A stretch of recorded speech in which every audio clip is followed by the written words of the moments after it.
Alors, pourquoi il y a eu une grande vague de déchristianisation en Europe de l'Ouest et surtout en France? Ben, je vais vous dire pourquoi. Je vais vraiment me focaliser sur la France parce que c'est quand même le pays que je connais le mieux.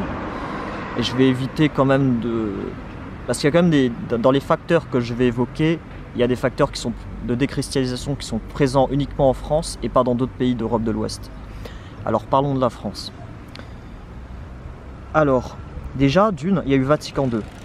Je sais, il y en a beaucoup qui connaissent mal ce sujet, qui s'en foutent un peu des réformes vaticanes. Mais en fait, je vais vous expliquer pourquoi Vatican II est un fort contributeur de ce phénomène de déchristianisation en France.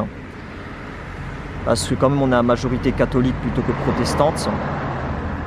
Et Vatican II, ça concerne que les catholiques. Puisque Vatican, ça a l'ascendant que sur la population de catholiques. Donc, je ne vais pas rentrer dans les détails. En fait, c'est juste que, pour vous faire une idée, aller à une messe soumise totalement à Vatican, et ensuite aller à une messe lefévriste, créée par Monseigneur Lefebvre, et vous allez faire la différence tout de suite. Et vous comprendrez déjà que c'est un facteur clé dans le phénomène de décatholicisation de la France. Et vous allez voir que j'ai raison là-dessus. Parce qu'il y a une messe qui est complètement horrible et à laquelle vous vous empresserez de regarder votre montre à plus de 3 fois en espérant que cette messe ne dure pas trop longtemps afin de partir le plus vite possible parce qu'elle vous saoule. Et à l'inverse, vous avez une messe traditionnaliste qui existait avant Vatican, qui a été reproduite fidèlement pour les vrais catholiques. Et cette messe, en fait, elle est magnifique. En fait, tu es là, il n'y a pas photo, en fait. Tu regardes pas ta montre et tu écoutes tout ce que... Bien sûr, elle est en latin, c'est sûr que il peut y avoir un blocage sur cette langue. Mais sinon, globalement, c'est vraiment une messe magnifique et je vous invite vraiment à faire l'expérience de ça. Voilà, de vraiment essayer d'assister au moins une fois dans votre vie à une messe traditionnaliste de type lefévriste. Voilà. Ensuite, deuxième facteur de déchristianisation de la France, c'est l'école de la République qui en fait enseigne aux enfants, et Dieu sait que les enfants sont très malléables, donc c'est encore plus décatholicisant d'enseigner une propagande anti-catholique à l'école. Donc dans les programmes d'histoire et même en règle générale, il faut s'avouer, le programme n'est pas forcément pour une bonne image. Ça vend pas une bonne image du catholicisme. On retrace que les pires moments et même on les exagère. Et tous les bons moments en fait, tout ce qu'a fait de bien le catholicisme, il est un peu mis en veilleuse. C'est ça.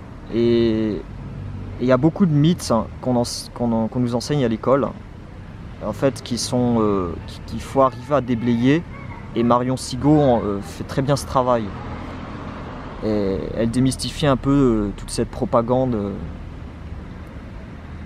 Voilà, il y a beaucoup d'exagérations sur l'Inquisition par exemple. Il y a beaucoup d'exagérations sur la chasse aux sorcières. Il y a beaucoup d'exagérations sur beaucoup de choses. C'est pareil. En fait, je ne vais pas m'attarder dessus.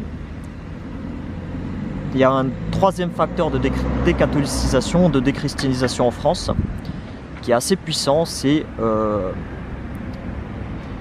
en fait l'influence des médias mainstream qui n'ont eu de cesse depuis des décennies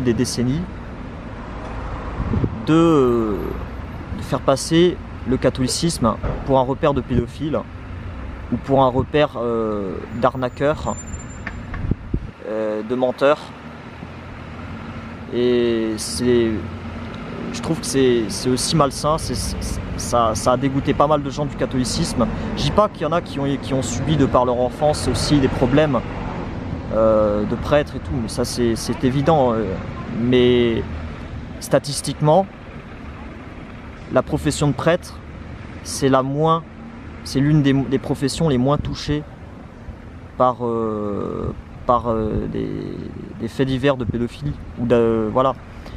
Il y a plein de professions dont on ne parle jamais, qui sont 4 à 6 fois supérieures concernées par ce sujet de pédophilie. Hein, et ça, on n'en parle jamais. Donc beaucoup de mensonges pour rien, et c'est certainement pas par hasard. C'est vraiment qu'il y a l'ambition de par certains médias de dégoûter le peuple français du catholicisme et du christianisme en règle générale. Quatrième facteur de déchristianisation, et ça on n'en parle jamais, c'est en fait Hollywood. Et Hollywood, le problème c'est que pendant à peu près 60-70 ans, si je ne m'abuse, il y a eu énormément de films de toutes sortes, mais énormes, qui ont été produits et qui ternissent l'image du catholicisme et du christianisme en règle générale. Et ça, franchement, il y a un mec qui s'appelle Rissen, que je vais pas aller forcément dans son sens pour tout son travail, mais sur son documentaire, en revanche, concernant le Hollywood et le catholicisme, là, il a quand même, je peux reconnaître qu'il a fait un très très bon travail là-dessus, et qu'il a prouvé par A plus B que Hollywood a vraiment produit énormément de films qui détruit l'image du catholicisme, vraiment. Et il met en évidence énormément d'extraits là-dessus, d'extraits de films, et ça crève les yeux. Par contre, le documentaire, il est très long, et le titre du documentaire, ça s'appelle Satan à Hollywood. Et maintenant que j'ai évoqué les 4 facteurs principaux, j'aimerais juste énoncer un petit théorème qui est vrai historiquement et sociologiquement. Tout peuple qui perd sa religion au profit, tout peuple qui perd la religion et évidemment la foi, voit sa cohésion détruite au profit de l'individualisme, et sa natalité baisse, et donc sa puissance s'affaiblit. Point. Donc c'est en cela que quand je dis que quelqu'un qui est anti-religieux et qui se revendique protecteur des peuples autochtones, pour moi c'est pas un droitard. C'est quelqu'un qui, au moins sans le vouloir, va à l'encontre de son idée de préservation des peuples autochtones européens. Voilà, c'est tout ce que j'ai à dire. Allez, ciao.